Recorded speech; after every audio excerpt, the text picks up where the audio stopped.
토마토 역병 막는다고 우유를 주라고 하던가요? 오이 폭풍 성장시킨다고 빵 효모를 비료로 주라고 하던가요? 아마도 그런 조언 많이들 들어보셨을 겁니다. 이런 할머니표 비법들은 대대로 내려오면서 마치 세월의 지혜인 것처럼 느껴지죠. 그런데 만약 제가 이 조언들 중 절반은 효과가 없을 뿐만 아니라 오히려 여러분의 수학에 해롭다고 말한다면 어떨까요? 오늘 저희가 여러분의 텃밭을 제대로 한번 점검해 보겠습니다. 가장 인기 있는 민간요법 20가지를 파헤쳐서 진짜 배기와 헛된 것을 확실하게 구분할 겁니다. 여러분이 당연하게 해왔던 행동들이 사실은 식물을 망치고 있었다는 사실에 놀라게 될 겁니다. 반대로 비싼 화학약품을 대체할 수 있는 보물 같은 방법들도 함께 알아보겠습니다. 끝까지 시청하시면 여러분의 텃밭이 분명 고마워할 겁니다. 도대체 이 모든 민간요법은 어디서 시작된 걸까요? 간단합니다. 100년 전 우리 할머니 세대는 현대적인 살균제나 살충제, 복합비료를 구할 수 없었습니다. 그래서 그분들은 주변에 있는 것을 활용했습니다. 아궁이의 재, 들판의 풀, 부엌에서 나온 찌꺼기 같은 것들이었죠. 시행착오를 거치면서 해충과 질병을 그나마 막을 수 있는 해결책을 찾아냈던 겁니다. 이 방법들 중 일부는 정확한 관찰을 기반으로 했습니다. 예를 들어 제알칼리성 환경이 특정 곰팡이 발달을 방해하는 것은 사실입니다. 하지만 다른 많은 레시피는 식물 생물학에 대한 잘못된 이해에서 비롯되었습니다. 사람들은 유추를 통해 행동했습니다. 효모가 반죽을 부풀게 하니 식물도 먹이면 잘 자랄 것이다 라는 식이었죠. 하지만 오늘날 우리에게는 토양과 식물 내부에서 무슨 일이 일어나는지 정확하게 말해줄 수 있는 과학이 있습니다. 우리는 바로 이 과학적 관점에서 조상들의 지혜를 평가할 것입니다. 준비되셨나요? 몇 가지 밝혀지는 사실들은 정말 예상 바뀔 겁니다. 자, 그럼 첫 번째 미신입니다. 텃밭 커뮤니티에서 늘 화제가 되는 주제죠. 바로 식물에 우유를 뿌려서 역병 파이토프토라를 치료한다는 이야기입니다. 듣기에는 아주 친환경적이고 안전하게 들립니다. 이 조언을 하는 사람들의 논리는 이렇습니다. 우유의 유산균이 잎 위에 보호막을 만들어서 곰팡이의 발달을 억제한다는 거죠. 화면에서 지금 역병에 걸린 전형적인 토마토 줄기를 보고 계실 겁니다. 자, 여기에 우리가 우유 희석액을 뿌린다고 가정해 봅시다. 실제로 어떤 일이 벌어질까요? 우유는 사실 훌륭한 영양분 공급원입니다. 하지만 이 영양분은 이로운 박테리아뿐만 아니라 그 으름병, 수티, 몰드를 포함한 해로운 곰팡이에게도 마찬가지입니다. 보호 효과 대신 여러분은 광합성을 방해하는 검은 그을음으로 뒤덮인 끈적끈적한 잎을 얻게 될 것입니다. 게다가 역병 방제에 우유가 효과적이라는 것을 입증한 진지한 과학 연구는 단 하나도 없습니다. 이는 단지 일종의 심리적 위안, 즉 착각일 뿐입니다. 단백질막이 만약 형성된다고 해도 비가 한 번만 와도 바로 씻겨 내려갑니다. 따라서 우유는 직접 마시는 것이 훨씬 낫습니다. 역병을 막기 위해서는 검증된 생물학적 제제나 구리 성분이 포함된 방제제를 사용하시는 게 맞습니다. 우유를 이용한 방제는 순전히 근거 없는 이야기입니다. 자, 이제 첫 번째로 효과가 입증된 방법을 소개합니다. 바로 목재 재무차이후이입니다. 이건 단순한 재가 아니라 유용한 성분들의 보물창고입니다. 흔히 알려진 우유와는 달리 재의 효능은 과학적으로도 확실히 입증되었죠. 재의 성분을 한번 보세요. 칼륨, 인, 칼슘, 마그네슘은 기본이고 무려 30여 가지의 미량 원소들이 포함되어 있습니다. 게다가 이 모든 성분들은 식물이 아주 쉽게 흡수할 수 있는 형태로 존재합니다. 쟤는 훌륭한 칼륨인 복합 비료로 특히 토마토, 고추, 감자, 양배추 등이 매우 좋아하는 영양원입니다. 열매의 당도를 높여주고 저장성까지 향상시키는 효과가 있습니다. 게다가 쟤는 알칼리성을 띠고 있습니다. 이는 토양의 산성화를 중화하는 데 탁월하다는 의미죠. 만약 밭이나 화단이 산성 토양이라면 쟤를 넣어주는 것이 토양 구조를 개선하는 최고의 방법 중 하나입니다. 그리고 쟤는 실제로 일부 곰팡이성 질병, 예를 들어 양배추 무사마귀병, 뿌리옥병 같은 병해를 예방하는 데 도움을 줍니다. 곰팡이는 알칼리 환경을 싫어하기 때문이죠. 하지만 중요한 주의사항이 있습니다. 쓰레기나 MDF 같은 가공된 나무를 태운 쟤는 절대 사용하지 마시고 순수한 목재를 태운 쟤만 사용해야 합니다. 또한 토양이 너무 강한 알칼리성이 되지 않도록 과용하는 것은 피해야 합니다. 다음으로 텃밭에서 흔히 사용되는 인기 소재인 베이킹 이스트, 즉 제빵용 효모에 대해 살펴보겠습니다. 우리는 흔히 효모로 영양 보충을 하면 작물이 쑥쑥 자란다는 말을 듣고 설탕을 섞은 따뜻한 물에 이스트 한 봉지를 풀어 사용하곤 합니다. 사람들은 효모균이 뿌리 발달을 돕고 토양을 비옥하게 만든다고 생각합니다. 그럴듯하게 들리지만 사실 이는 정원 가꾸기에서 가장 해로운 미신 중 하나입니다. 왜 그런지 자세히 알아보겠습니다. 효모는 살아있는 유기체이며 이들은 생존 활동을 위해 토양 속의 칼륨과 칼슘을 매우 활발하게 소비합니다. 즉, 효모 용액을 작물에 주는 것은 영양을 공급하는 행위가 아니라 오히려 가장 중요한 필수 원소들의 결핍을 초래하는 것입니다. 결과적으로 식물들은 양분을 빼앗겨 굶주리기 시작합니다. 농가에서 가끔 관찰되는 일시적인 성장의 급증 현상은 효모가 토양 미생물을 자극하는 이산화탄소를 배출하기 때문에 발생하는 것입니다. 하지만 이 효과는 정말 짧습니다. 반면 칼륨과 칼슘이 고갈되면서 생기는 피해는 장기적입니다. 이 상황을 이렇게 비유해 볼 수 있습니다. 집에 시끄러운 손님들을 초대했는데 그들이 냉장고 안의 모든 음식을 싹 먹어치우고 가버린 상황인 겁니다. 이러한 도움을 받은 후 식물들은 엄청난 고난을 겪게 될 것입니다. 그러므로 효모를 비료로 사용하는 방법은 잊어버리십시오. 이것은 잘못된 미신입니다. 다음으로 소개할 주인공은 정말 효과가 좋습니다. 바로 쐐기풀을 우려낸 액체 비료, 흔히 녹비라고 불리는 것입니다. 제-아시가 칼륨과 인을 담당한다면 쐐기풀은 식물 초기 성장에 필수적인 흡수가 빠른 질소를 주로 공급합니다. 잎과 줄기를 풍성하게 키우는데 최고죠. 커다란 통드럼통을 상상해 보세요. 싱싱한 쐐기풀을 3분의 D 정도 채우고 물을 가득 붓습니다. 1, 2주가 지나면 냄새는 좀 고약할지라도 영양분이 농축된 액체를 얻을 수 있습니다. 이 액비에는 질소 외에도 철분, 칼륨, 각종 비타민이 풍부하게 들어 있습니다. 이 액체를 물과 10대 1 비율로 희석하면 초기 성장기의 오이, 양배추, 토마토에 주는 최고의 웃거름이 됩니다. 말 그대로 식물에게는 생명수와 다름없습니다. 발효 과정에서 유익한 미생물들이 생성되어 토양 구조 개선에도 도움을 줍니다. 중요한 팁이 하나 있습니다. 양파, 마늘, 그리고 콩류에는 쐐기풀 액비를 사용하지 마세요. 이 작물들은 질소가 과한 것을 좋아하지 않습니다. 그 외의 작물에는 확실히 효과적이고 돈 한 푼 들지 않는 최고의 친환경 비료입니다. 자, 이번에는 집에서 쓰는 상비약통을 한번 들여다봅시다. 바로 요오드와 소독약입니다. 이 약들을 토마토나 오이에 물 줄 때 섞으면 착과를 촉진하고 소독 효과도 있다고들 합니다.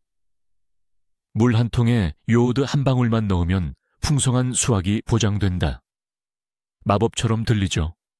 하지만 사실 이것은 매우 위험한 오해입니다. 요오드는 염소와 마찬가지로 할로겐 원소입니다. 고농도에서는 식물의 독성을 띠며 토양 미생물의 성장을 저해합니다. 식물에게 필요한 극미량의 요오드는 토양에서 충분히 얻을 수 있습니다. 인위적으로 요오드를 추가하면 뿌리에 화학적 화상을 입히고 땅 속에 유익한 박테리아까지 죽일 위험이 있습니다. 브릴리언트 그린, 즉 소독약으로 흔히 알려진 이 물질은 살균 효과가 있는 아닐린계 염료입니다. 하지만 식물에 해를 끼치는 곰팡이에 대한 그 효과는 매우 의심스럽습니다. 오히려 식물과 토양 모두에 쉽게 해를 끼칠 수 있습니다. 두통을 앓고 있는데 소독약을 몸에 부어서 치료하려는 상황을 상상해 보세요. 식물에게 이와 똑같은 짓을 하고 있는 셈입니다. 구급약은 사람을 위해 남겨두시고 바틸이나 원예에는 반드시 전용으로 나온 약품을 사용하시기 바랍니다. 효과가 입증된 방법으로 다시 돌아가 보겠습니다. 바로 양파 껍질 우린 물입니다. 우리 할머니 세대부터 수백 년간 사용해 온 비법이고 그럴 만한 이유가 있습니다. 양파 껍질은 정말 유익한 성분의 보고입니다. 여기에는 혈관을 튼튼하게 해주는 루틴 성분이 들어있는데 식물의 경우에는 세포벽을 강화해서 병충해에 대한 저항력을 높여줍니다. 그리고 가장 중요한 것은 껍질 속에는 해로운 미생물들을 죽이고 일부 해충을 쫓아내는 휘발성 물질인 피톤치드가 포함되어 있다는 점입니다. 양파 껍질, 우린 물은 곰팡이성 질병을 예방하고 초기 진딧물이나 응애를 퇴치하는데 아주 좋은 수단입니다. 오이 잎에 붙어 있는 응애를 한번 상상해 보세요. 이 물을 뿌려주면 응애에게는 정말 견디기 힘든 환경이 됩니다. 만드는 법은 간단합니다. 껍질 1리터 분량의 뜨거운 물 2리터를 붓고 이틀 동안 우려냅니다. 그리고 나서 건더기를 걸러낸 다음 물과 1:2 비율로 희석해서 사용하시면 됩니다. 이는 식물에 약한 영양 공급과 동시에 보호 효과까지 제공하는 확실하게 효과가 있고 안전한 방법입니다. 다음으로 살펴볼 가정 상비약 후보는 바로 과망간산 칼륨입니다. 이것은 씨앗 소독부터 토양 살균, 그리고 병충해 방제까지 정말 다방면으로 사용되는데요. 하지만 이 용도에 대해서는 쉽게 결론 내릴 수 없습니다. 과망간산 칼륨이 강력한 산화제이자 소독약인 것은 맞습니다. 실제로 병원균을 제거하는 능력도 뛰어납니다. 하지만 문제는 유익한 미생물까지 모두 제거해버린다는 점입니다. 밭에 이 밝은 분홍색 용액을 붓는 순간 사실상 토양을 멸균 처리하여 척박한 땅, 즉 죽은 땅으로 만들고 있는 것입니다. 화면을 보시면 건강한 흙 한 방울 속에서 미생물의 생명이 얼마나 활발하게 움직이는지 보이실 겁니다. 이제 이 모든 생명이 사라진다고 상상해 보세요. 토양 미생물 생태계를 복원하는 데는 엄청난 시간과 노력이 필요합니다. 게다가 다량의 망가니즈 성분은 식물에게 독성을 띠며 토양을 산성화시키는 원인이 됩니다. 과망간산 칼륨의 사용이 유일하게 정당화되는 경우는 단 하나입니다. 바로 파종 전 고농도 용액을 이용한 씨앗 소독입니다. 하지만 이 용액으로 흙 자체에 물을 주는 것은 무모한 행위입니다. 살균을 위해서는 이보다 훨씬 순하고 효과적인 생물학적 제재들이 많이 있습니다.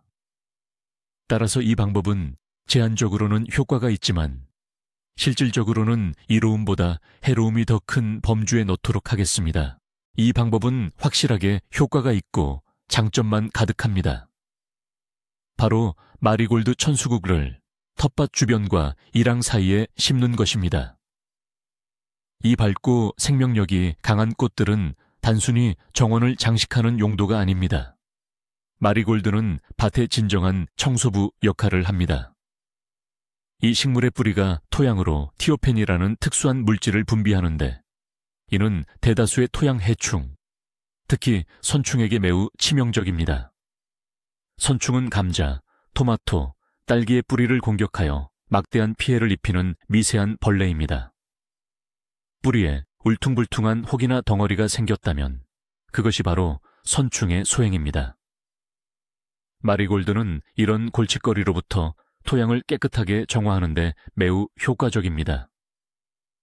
게다가 마리골드의 강한 향은 양파 굴파리와 배추인나비 같은 날아다니는 해충들도 쫓아냅니다.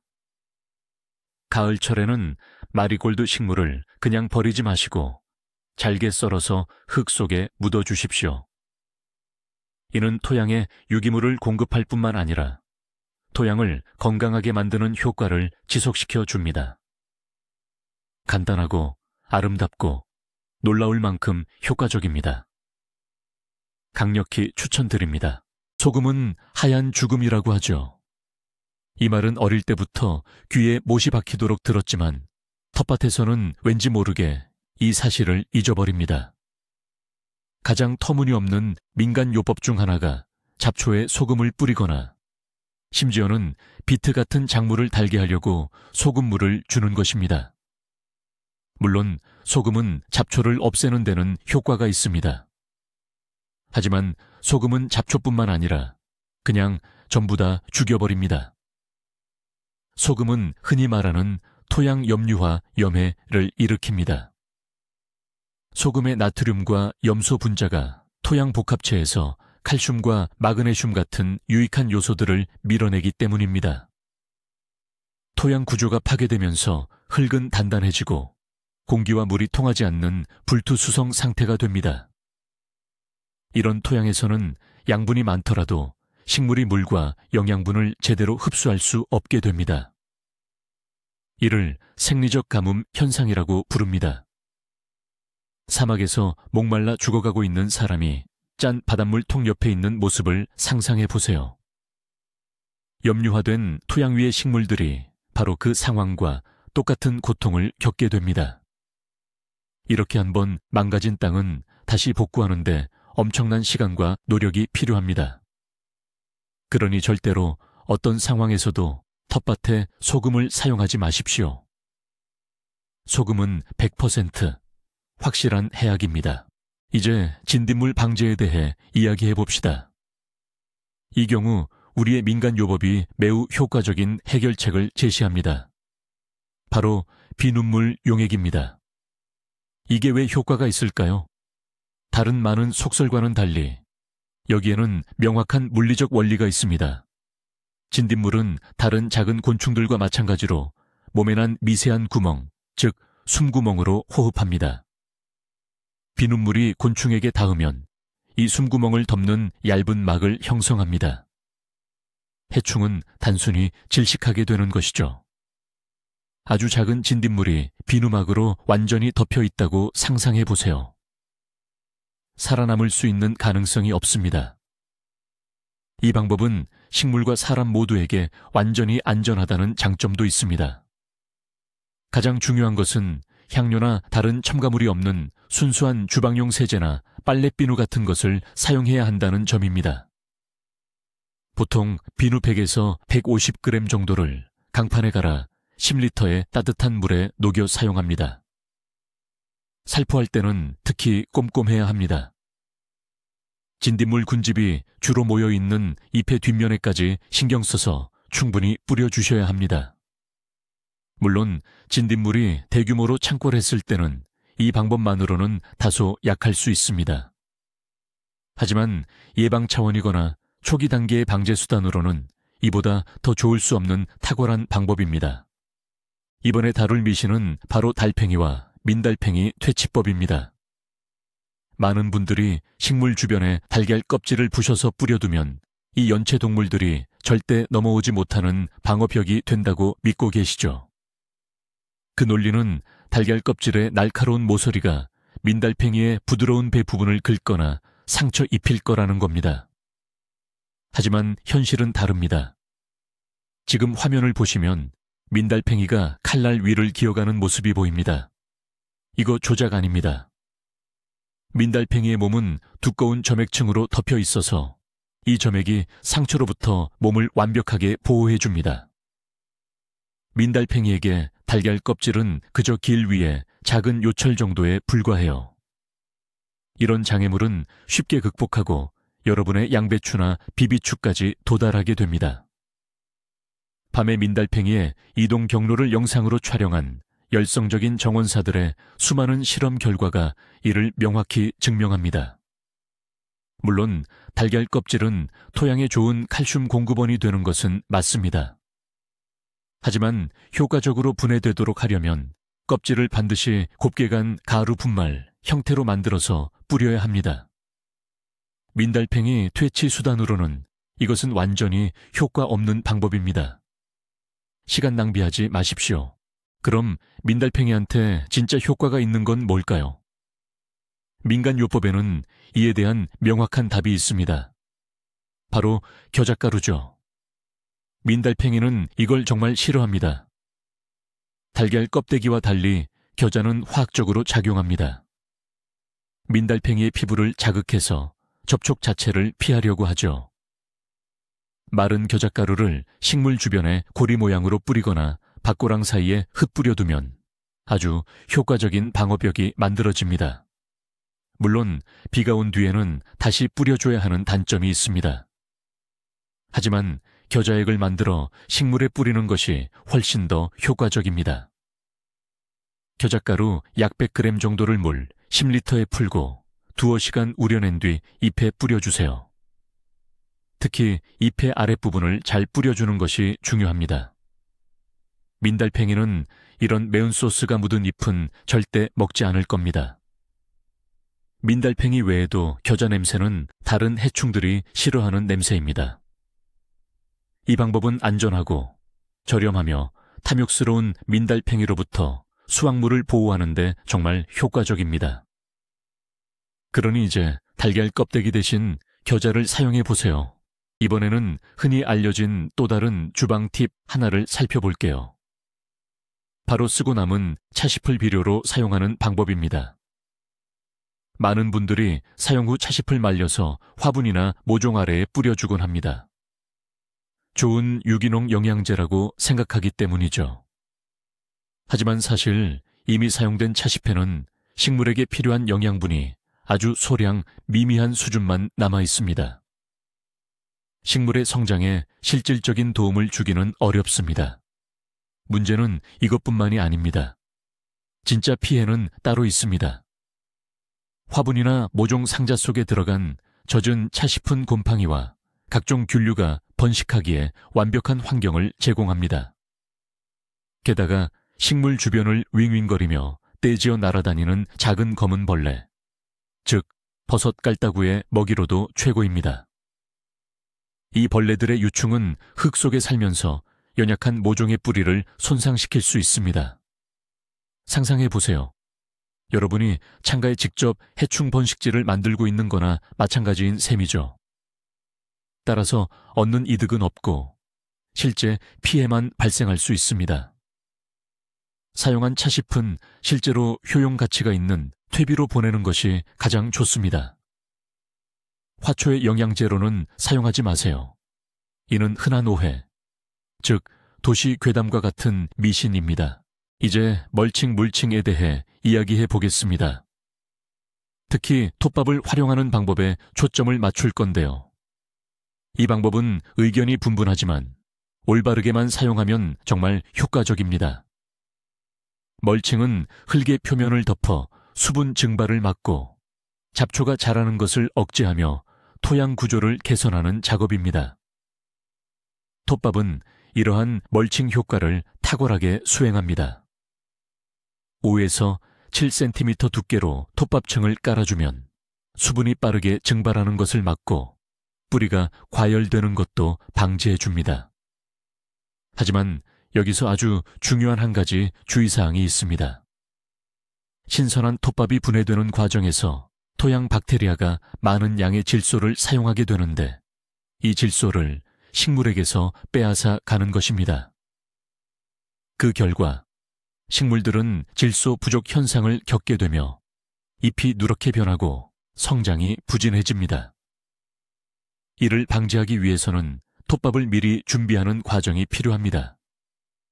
1년 동안 퇴비화시키거나 사용하기 전에 요소 같은 질소 비료를 물에 녹인 용액을 충분히 뿌려주어야 합니다. 아니면 이미 오래되어 색이 어둡게 변한 묵은 톱밥을 사용하는 것도 좋은 방법입니다.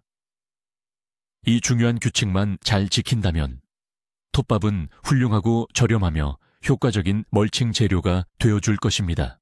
진딧물을 잡기 위해 코카콜라를 뿌린다.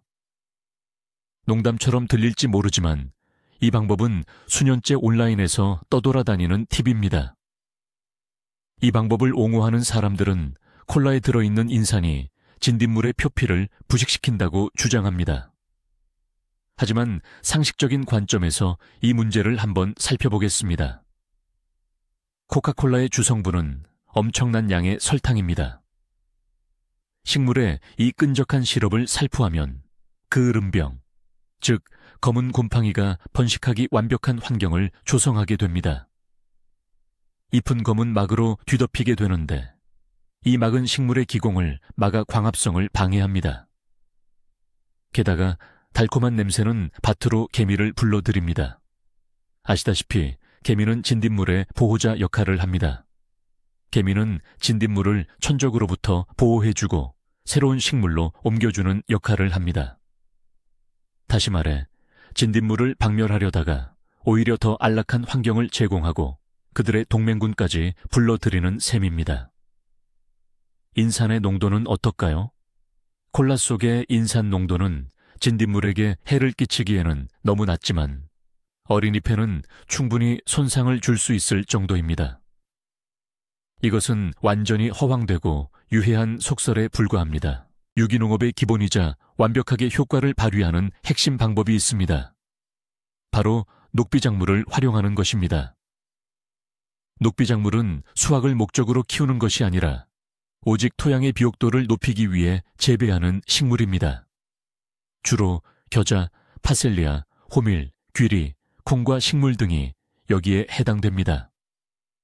이 방식은 어떻게 작동할까요? 수확을 마친 후 텅 비어버린 밭을 상상해 보세요. 땅은 침식되기 쉽고 중요한 영양분은 빗물에 씻겨나가 버립니다. 여기에 녹비작물을 심으면 마치 땅을 녹색 카펫으로 덮어주는 것과 같습니다. 이들의 강력한 뿌리 시스템은 토양을 깊숙이 파헤쳐 흙을 부드럽게 만들고 깊은 곳에 있는 영양분까지 끌어올립니다. 덕분에 토양 구조는 덩어리지고 통기성이 매우 좋아집니다. 녹비작물이 충분히 자라면 이를 베어내어 밭의 윗부분에 섞어줍니다. 그러면 이 녹색 덩어리 녹비는 흙 속에서 썩으면서 최고 품질의 거름처럼 땅에 유기물과 질소를 풍부하게 공급합니다.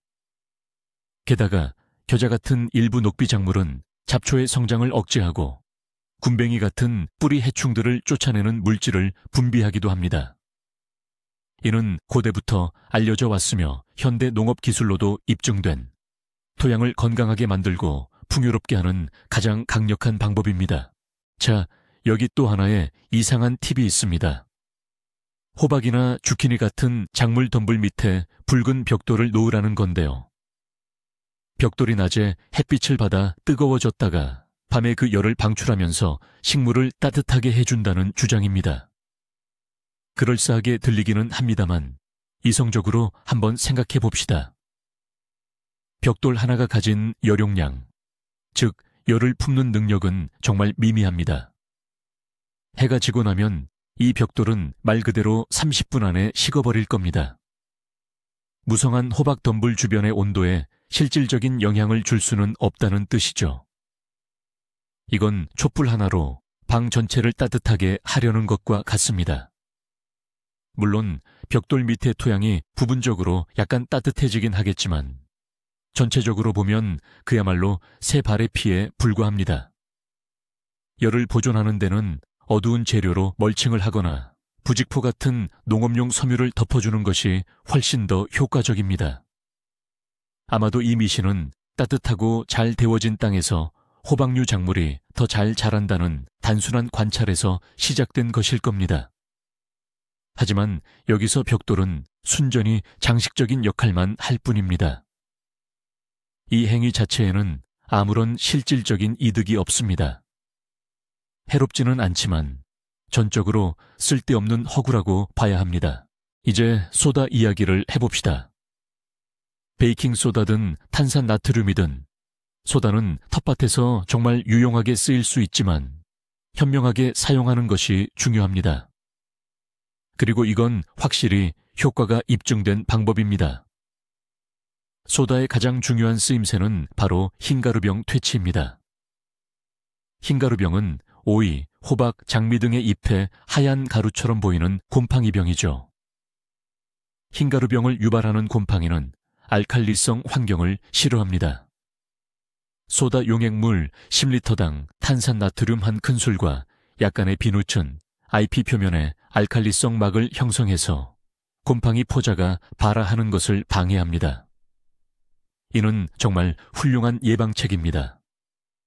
중요한 점은 소다는 이미 심하게 병든 식물을 치료하는 것이 아니라 질병이 퍼지는 것을 막는다는 점입니다. 따라서 병의 초기 징후가 보일 때부터 바로 살포를 시작해야 합니다. 또한 약한 소다 용액을 토양의 산도를 낮추는 데 사용할 수도 있지만 과도하게 사용하지 않도록 매우 조심해야 합니다. 정리하자면 소다는 올바른 농도로 특정 목적에 맞게 사용될 경우 효과적이고 저렴한 민간요법이 될 수 있습니다. 딸기 바구미를 잡는 가장 오래된 방법 중 하나는 소위 유인 트랩을 이용하는 것입니다. 딸기 바구미는 아주 작은 해충인데 이 벌레가 꽃봉오리에 알을 낳으면 그 봉고리가 곧 말라 떨어집니다. 이로 인한 피해는 정말 심각할 수 있어요. 옛날 어르신들은 봄철 땅이 아직 차가울 때 이 벌레들이 숨을 곳을 찾기 위해 밝고 따뜻한 물건을 찾는다는 것을 발견했습니다. 이 점에 착안해서 개발된 방법입니다. 따라서 이른 봄, 딸기꽃이 피기 전에 모종 주변에 흰 헝겊 조각이나 얇은 나무 조각, 심지어 냄새가 나는 무언가에 적신 손뭉치 등을 깔아놓습니다. 한번 상상해 보세요. 잠에서 깬 바구미가 숨을 곳을 찾다가 바로 이 따뜻한 유인책을 발견하고 들어가는 거죠. 다음 날 아침에는 이 트랩들을 그 안에 들어간 해충들과 함께 모아서 제거하기만 하면 됩니다. 물론 이 방법이 모든 개체수를 완전히 없앨 수는 없지만 화학약품을 전혀 쓰지 않는 가장 친환경적인 방식으로 개체수를 크게 줄이는 데 도움이 됩니다. 이 방법은 인내심과 꾸준한 관리가 필요하지만 특히 텃밭처럼 작은 규모에서는 확실히 효과를 볼 수 있습니다. 자, 그럼 마지막으로 해로운 미신 하나를 더 살펴보고 오늘 내용을 마무리 짓겠습니다. 바로 천연적인 것은 뭐든 좋다는 믿음입니다. 텃밭 가꾸는 분들이 밭에 온갖 걸 다 부어버리는 경우가 많죠. 고기 국물이나 생선 삶은 물, 심지어는 상에서 버려야 할 묽은 음식물 쓰레기까지도 말입니다. 논리는 간단합니다. 이건 유기물이니까 썩으면 좋은 거름이 되겠지라는 생각이죠. 하지만 이건 정말 큰 실수이자 오해입니다. 이런 유기물이 흙 속에서 분해되는 과정에서 수많은 해충을 불러 모으게 됩니다.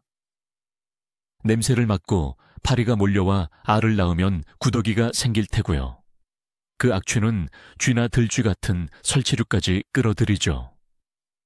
게다가 국물에 들어있는 기름 성분이 흙 표면에 물이 통하지 않는 방수막을 형성해서 흙의 통기성, 즉 가스 교환을 방해하게 됩니다.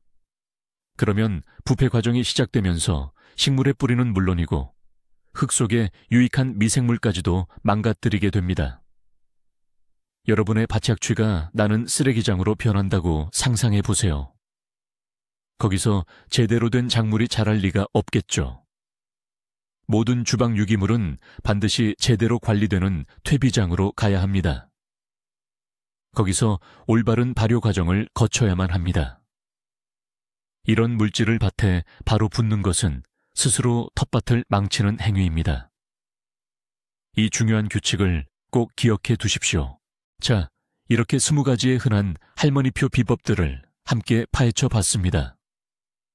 보시다시피 텃밭에 대한 조언들이 생각보다 그렇게 단순 명쾌하지만은 않다는 것을 알게 되었죠. 겉보기엔 무해해 보이는 이스트나 우유 비료가 오히려 흙을 망치고 식물의 영양분을 빼앗아 심각한 피해를 줄 수도 있다는 점을 확인했습니다. 특히 소금은 텃밭에서 절대 금물이며 소독약과 요오드는 물뿌리개가 아닌 구급상자에 있어야 한다는 교훈도 얻었죠. 하지만 그 반대로 간단하고 쉽게 구할 수 있는 재료들이 가진 놀라운 힘도 확인했습니다. 흔한 쐐기풀이 성장의 묘약으로, 화덕에서 나온 재가 완벽한 복합 비료로, 그리고 양파 껍질과 메리골드가 우리 작물의 든든한 수호자로 변신한다는 사실 말이죠. 여기서 우리가 내릴 수 있는 가장 중요한 결론은 이겁니다. 수십 년, 수백 년 동안 검증되었다고 해도 무조건적인 조언은 맹목적으로 믿지 말아야 한다는 것입니다. 어떤 행동을 하기 전에 그 뒤에 숨겨진 원리가 무엇인지 이해하는 것이 중요합니다. 항상 생각하고 분석하고 정보를 검증해 보세요. 그러면 여러분의 텃밭은 진정으로 건강하고 풍성한 수확을 안겨줄 겁니다. 이 영상을 끝까지 시청해 주셔서 감사합니다. 오늘 내용이 유익했다면 좋아요를 눌러주시고 새로운 정보와 검증된 꿀팁을 놓치지 않도록 채널 구독도 꼭 부탁드립니다. 이제 여러분께 질문을 드릴게요. 여러분은 어떤 할머니표 비법을 사용하고 계신가요? 직접 해보니 효과가 있었던 것은 무엇이었고 완전히 헛된 방법은 무엇이었나요? 댓글로 여러분의 소중한 경험을 공유해 주세요. 함께 검증된 텃밭 지식의 가장 거대한 보물 창고를 만들어 봅시다.